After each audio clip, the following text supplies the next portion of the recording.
Hello students. तो एक बार फिर before CBSE board biology exam से पहले कुछ बच्चों ने मेरे से रिक्वेस्ट की कि सर आप हमको इस क्वेश्चन का जवाब दे दो। क्या कि आने वाले 5 दिनों में हम बायोलॉजी में क्या क्या पढ़े। देखो बेटा, वैसे तो मैं हमेशा जो कहता हूं एक इम्पॉर्टेंट बात वो आज भी कहूंगा कि अगर आपने सारे साल स्टडी की है किसकी, एनसीईआरटी की, तो कोई घबराने की बात नहीं है। आपका पेपर एनसीईआरटी बेस्ड आएगा। एनसीईआरटी ही है वो बुक जो कि आपको नैया पार कराएगी। तो मैं तो सबसे पहली चीज कहूंगा आपको कि एनसीईआरटी की एक एक लाइन पढ़ें, क्योंकि इस बार एमसीक्यूज हैं, रीजन असर्शन क्वेश्चंस हैं, है ना, ट्रू फॉल्स जैसे questions, case based study questions हैं। तो बेसिक कॉन्सेप्ट तो कहाँ से ही रहेगा, इन सबका एनसीईआरटी से रहेगा। तो आपको एनसीईआरटी पढ़नी है, लेकिन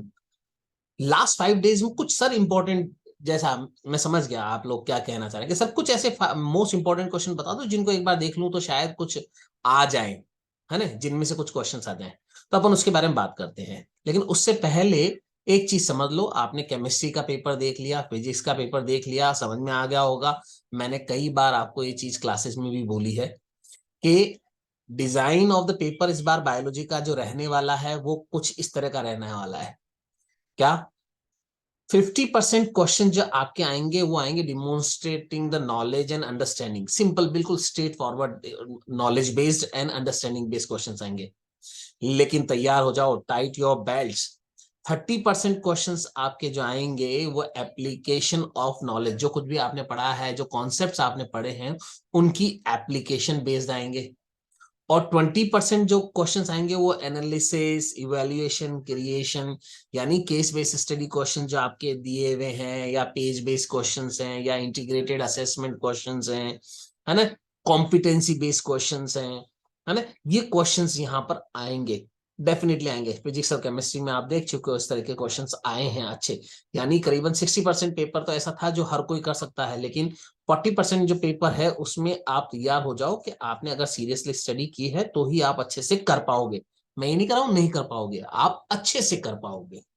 ठीक है। तो चलिए, कुछ इंपॉर्टेंट क्वेश्चंस मैं आपको लास्ट मोमेंट, लास्ट टाइम के लिए सजेस्ट कर रहा हूं। हालांकि मैं ये नहीं कर रहा हूं कि सिर्फ ये पढ़ें, मैं अभी भी ये कह रहा हूं कि एनसीईआरटी पढ़ें, लेकिन कम से कम ये क्वेश्चन जरूर करके जाएं। आपको काफी सारी मदद मिलेगी।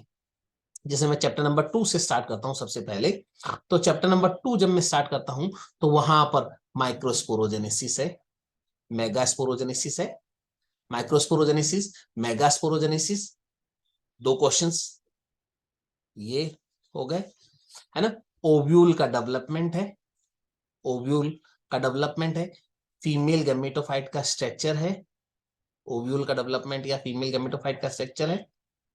या मैं अगर कहूं यहाँ पर, तो आप जब आगे चलते हैं तो एंडोस्पर्म का डेवलपमेंट। एंडोस्पर्म का डेवलपमेंट एम्ब्रियो से पहले क्यों होता है, क्या कारण है।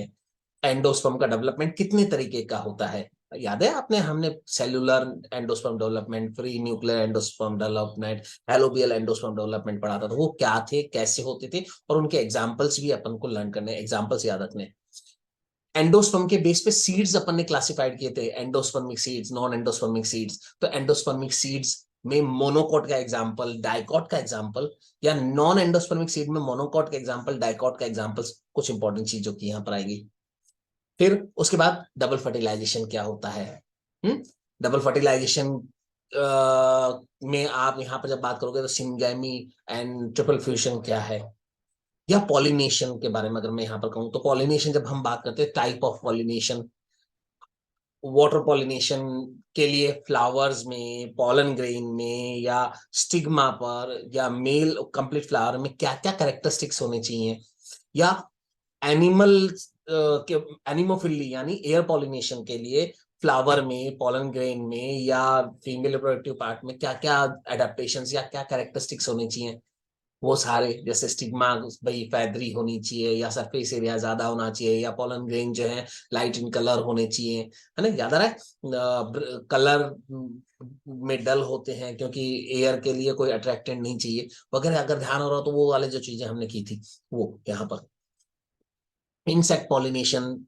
किन में होता है, किस तरह से होता है, क्या कैरेक्टरिस्टिक्स,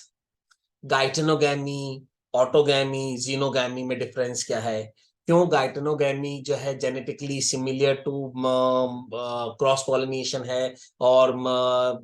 यहाँ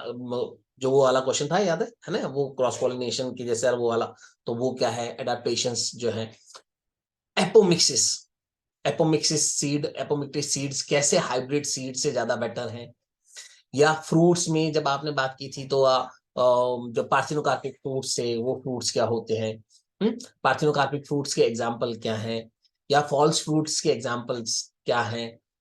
एग्जाम्पल्स आपने थैलेमस से किस में फ्रूट बनता है, या कैश्यू नट कैस में कैसा फ्रूट है,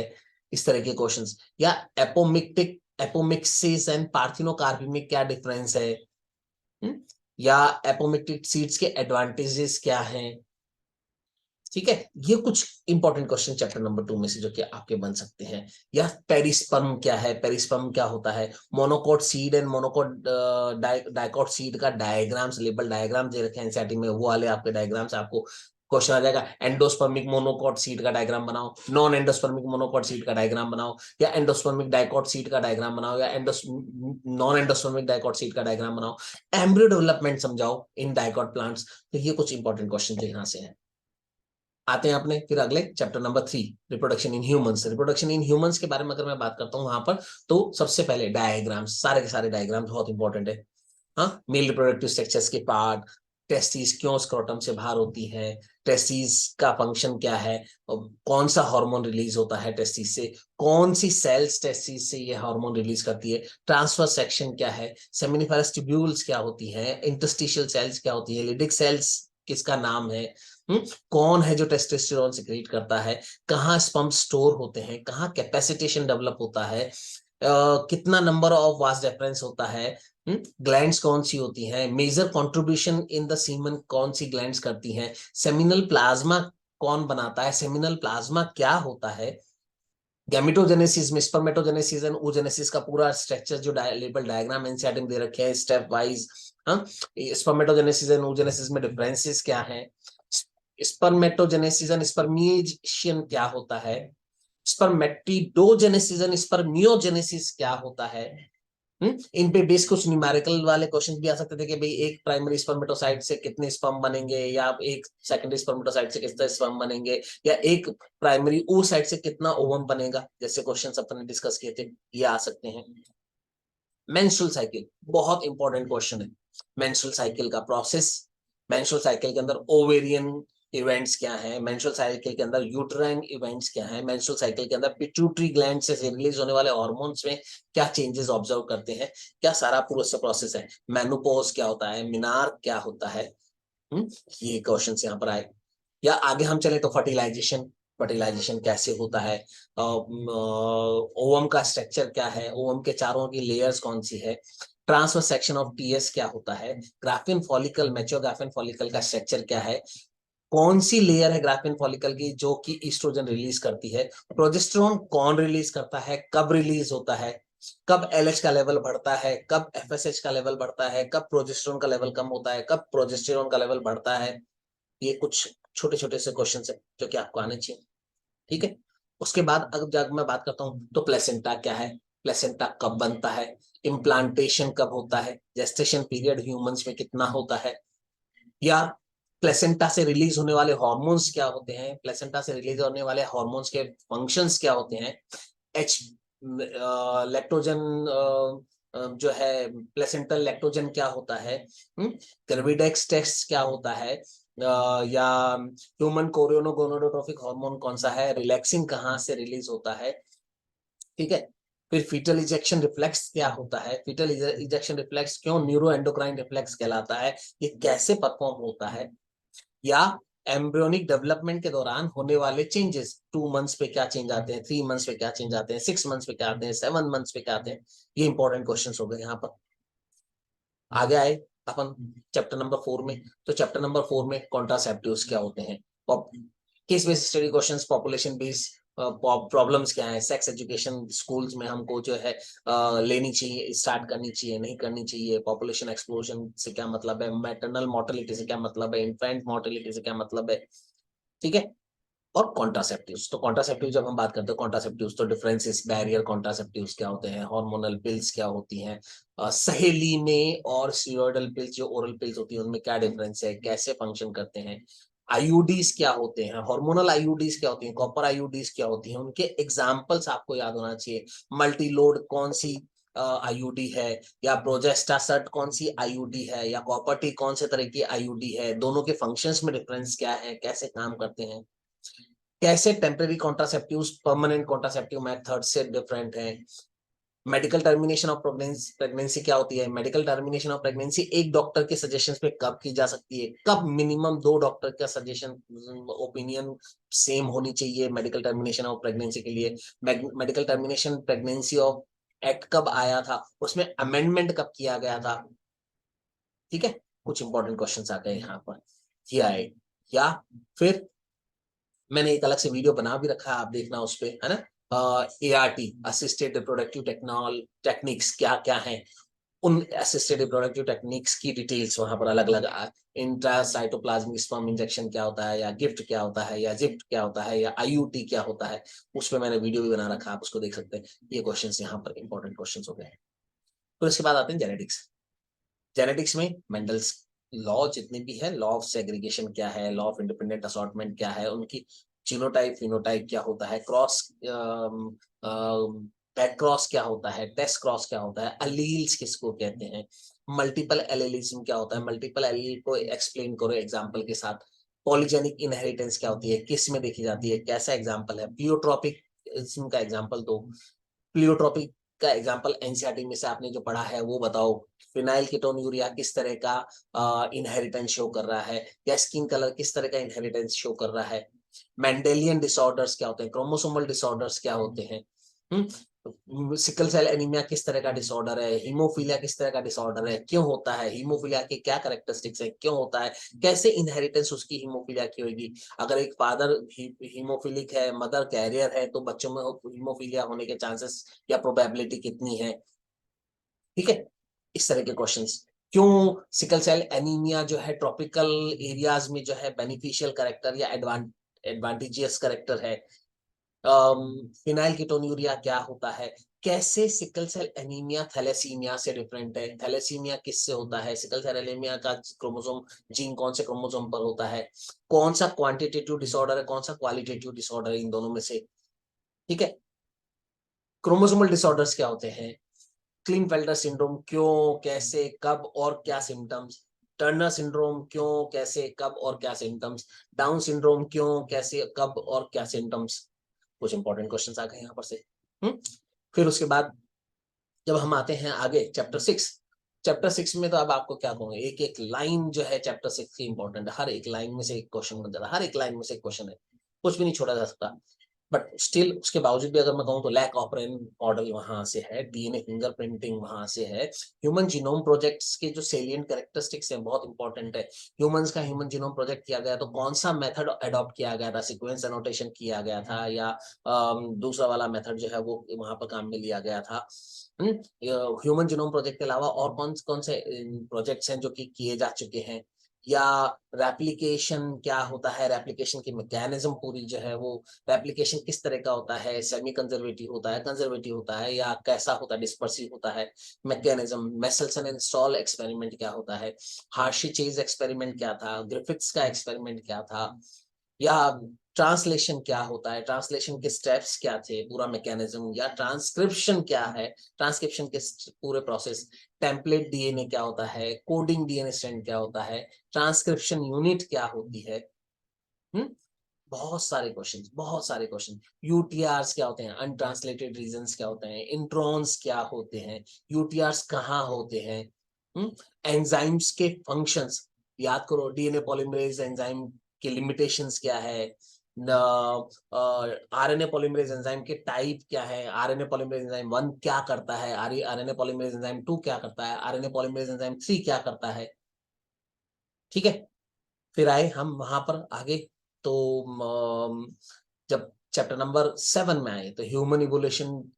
में सीक्वेंस ऑफ ह्यूमन एवोल्यूशन जो है वो हमको याद होनी चाहिए। ऑस्ट्रेलोपिथेकस, रामापिथेकस कौन थे, होमो हेबिलिस कौन थे, क्रो मैग्नन मेंस कौन थे, उनकी ब्रेन कैपेसिटीज कितनी थी, उनके कैरेक्टरिस्टिक्स क्या थे, है ना, वो सारा का सारा। या homologous organs and analogous organs क्या होते हैं, तो कौन सा एविडेंस बेस्ट होता है to understand evolution. Miller's experiment क्या था, मिलर्स एक्सपेरिमेंट में उन्होंने फ्लास्क के अंदर क्या क्या चीजें यूज की थी, कौन कौन सी गैसेस यूज की थी, क्या कंडीशंस, क्लाइमेटिक कंडीशंस को सिमुलेट करने के लिए कंडीशंस उन्होंने वहां कैसे रखी थी,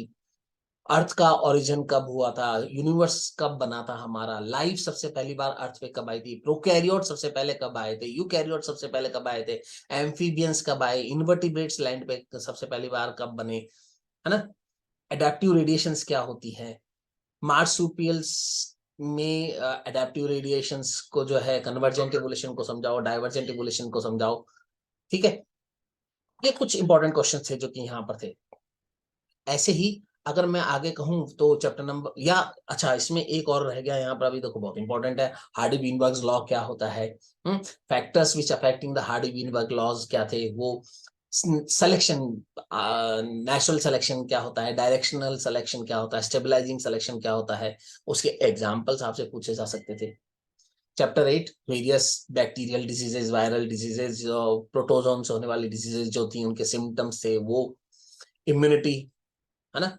इननेट इम्यूनिटी और एक्वायर्ड इम्यूनिटी में क्या डिफरेंसेस होते हैं, बैरियर्स जो इननेट इम्यूनिटी में आते हैं वो कौन कौन से होते हैं, कैसे काम करते हैं, पैसिव इम्यूनिटी क्या होती है, एक्टिव इम्यूनिटी क्या होती है, इम्यूनाइजेशन एंड वैक्सीनेशन क्या होता है, एंटीबॉडीज का जो कार्टून स्ट्रक्चर है वो कैसा होता है, क्या क्या होते हैं, कितने सल्फाइड बॉन्ड्स होते हैं।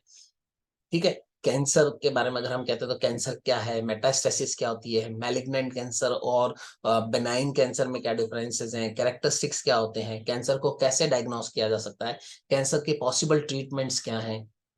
या एड्स क्या होता है, क्यों होता है, कैसे एड्स वायरस जो है किसी ह्यूमन सेल के अंदर मल्टीप्लाई करता है, नंबर इंक्रीज करता है, कौन सी सेल पे वो अटैक करता है, कैसे वो रेप्लिकेट करता है, मल्टीप्लाई करता है inside the cell, window period का होता है, इंक्यूबेशन पीरियड क्या होता है, हम्म, कई सारे। फिर ड्रग्स, ड्रग्स में सारे के सारे ड्रग्स जो हैं, डिपेंडेंस और एडिक्शन में क्या डिफरेंस होता है, विड्रॉल सिम्टम्स क्या होते हैं, मैरुआना क्या होता है, या हशीश, चरस, गांजा जैसी ये चीजें क्या होती हैं,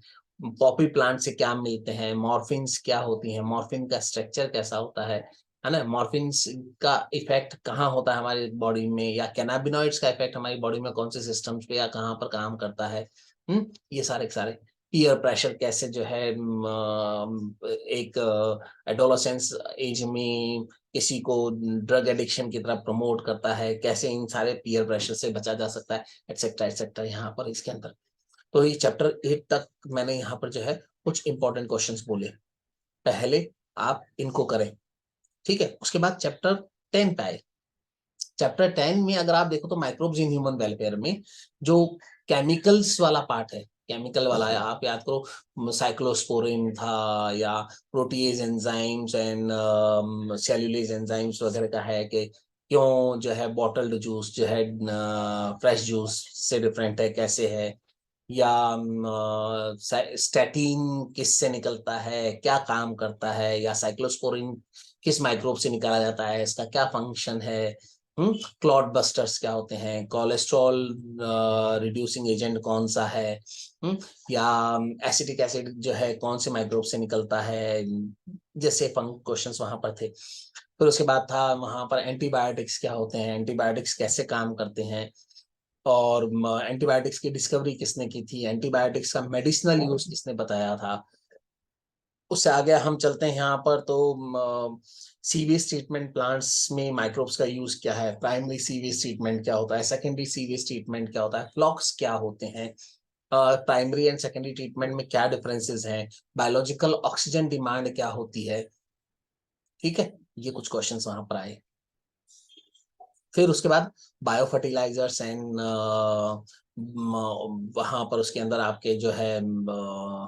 bio control of the insecticide and pesticides वाला पोर्शन है, बहुत इंपॉर्टेंट है। बकुलो वायरस के बारे में दिया हुआ है वहां पर, और दूसरे फंगस के बारे में और उनके बारे में देखा, बहुत ही इंपॉर्टेंट है। तो आप चैप्टर 10 तक ये करें सबसे पहले, ठीक है। उसके बाद इकोलॉजी, इकोलॉजी पे जाए। इकोलॉजी, हर एक लाइन ऑफ इकोलॉजी बहुत इंपॉर्टेंट है, हर एक लाइन। मैं वहां पर कुछ भी आपको इंपॉर्टेंट टॉपिक्स नहीं बोलूंगा, हर एक लाइन इकोलॉजी की इंपॉर्टेंट है, याद करनी ही पड़ेंगे आपको। जो सीबीएसई का रिलेटेड सिलेबस को देख के उसके अकॉर्डिंग तैयार करिए। चैप्टर नंबर 11 एंड 12 जो बायोटेक्नोलॉजी वाले हैं, उनमें भी आपको हर एक लाइन वहां पर स्टडी करनी पड़ेगी। स्पेशली पीसीआर बहुत इंपॉर्टेंट है, polymerase chain reaction, gel electrophoresis बहुत इंपॉर्टेंट है, स्टेप्स जो है वहां पर। प्लाज्मिड के अंदर सेलेक्टेबल मार्कर्स क्या होते हैं, क्लोनिंग साइट्स क्या होती है, या वहां पर उसके अंदर क्लोनिंग वेक्टर्स किन को कहते हैं, या रेस्ट्रिक्शन एंडोन्यूक्लियस जो होते हैं उनका क्या फंक्शन होता है, रेस्ट्रिक्शन एंडोन्यूक्लियस का नोमेनक्लेचर कैसे किया जाता है, ठीक है। या स्पूलिंग क्या होती है, या डाउन स्ट्रीमिंग प्रोसेसेस क्या होते हैं, डाउन स्ट्रीमिंग प्रोसेस के स्टेप्स क्या होते हैं, ठीक है। डीएनए आइसोलेशन कैसे किया जाता है, जेल इलेक्ट्रोफोरेसिस कौन से प्रिंसिपल पे काम करती है, इल्यूजन क्या है, इथिडियम ब्रोमाइड जो स्टेन यूज करते हैं हम जेल इलेक्ट्रोफोरेसिस में, उसका क्या काम है, वो कैसे काम करती है, ठीक है। इंसर्शनल इनएक्टिवेशन क्या होता है, कैसे बीटा गैलेक्टोसाइडेज जो है एक रिपोर्टर जीन की जैसे काम करता है, कैसे वो हमको जो है सेल रिकॉम्बिनेंट डीएनए को नॉन रिकॉम्बिनेंट डीएनए से, या ट्रांसफॉर्म बैक्टीरिया को नॉन ट्रांसफॉर्म बैक्टीरिया से आइडेंटिफाई करने में हेल्प करता है। जैसे क्वेश्चंस यहाँ पर से इनमें से बनते हैं, बीटी कॉटन कैसे डेवलप किया गया, या कैसे जो है बायोटेक्नोलॉजी जो है बेनिफिशियल है in various aspects, chemically, biologically, plus उसके हार्मफुल इफेक्ट्स क्या हो सकते हैं, साइड इफेक्ट्स क्या हो सकते हैं, बायोपेटेंसी क्या है, बायो पेटेंट्स क्या होते हैं, बायोपायरेसी क्या होती है, जीईएसी कौन है, क्या काम करती हैं। ये कुछ इंपॉर्टेंट क्वेश्चंस हैं यहाँ पर जो आपको सबसे पहले करने चाहिए। मैं फिर कह रहा हूं, एनसीईआरटी की एक एक लाइन एक क्वेश्चन है, उसका कोई भी ऑल्टरनेट नहीं है। लेकिन ये मेरा एक छोटा सा वीडियो अगर आप ध्यान से सुने और इसके क्वेश्चंस जो मैंने बोले वो कर लें, तो मैक्सिमम आपको इंपॉर्टेंट क्वेश्चंस हो जाते हैं, जो 3 मार्क्स, 5 मार्क्स, 2 मार्क्स वाले क्वेश्चन। बट सिंगल 1 मार्क वाले क्वेश्चन तो कहीं से भी भैया एनसीईआरटी में से कहीं से भी कुछ भी पूछा जा सकता है, देयर इज नो चॉइस। तो मैं सजेस्ट यही करूंगा कि एनसीईआरटी पूरी करें, एक एक लाइन पढ़े, बट स्टिल लास्ट मोमेंट का एक क्विक रिवीजन आप ये कर सकते हैं। So good luck for your exams.